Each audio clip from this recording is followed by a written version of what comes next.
Hello বন্ধুরা, আজকে আমি বানাবো রেডিমেড আলুর পরোটা। আজকে সকাল থেকে আমার আলুর পরোটা খেতে ইচ্ছে করছিল, কিন্তু ভ্যাপসা গরমের জন্য এত পরিশ্রম করবার ইচ্ছা এতটুকুও ছিল না। তাই মেয়ে আইডিয়া দিল যে দেখো, আমাদের এখানে একটা গ্রসারি স্টোর আছে, মিনি স্টোর, একদম খুব সুন্দর একটা সব আইটেম পাওয়া যায়। ওখানে গিয়ে দেখলাম হ্যাঁ রয়েছে, তো নিয়ে চলে এলাম।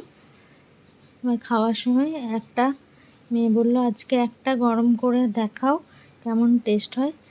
তাই একটু গরম করে নিচ্ছিলাম। আর সত্যি হঠাৎ একদিন করে এরকম একটা করে রেসিপি বানাতে ভালো লাগে। নিজে পরিশ্রম করতে হলো না, অথচ টেস্টটা পেলাম।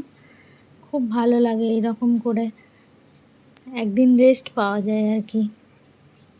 তো হালকা একটু বাটার দিয়ে তাওয়াতে গরম করে নিলাম। তো তোমাদের যদি এরকম কোনো দিন খেতে ইচ্ছে করে, এরকম বানিয়ে খেয়েও দেখবে, খুব ভালো লাগবে। খুব যে একটা খারাপ বা বাজারের কেনা বলে দেখছো, মেয়ের তো খুব ভালো লেগেছে, লাইক দিয়ে দিয়েছে একদম।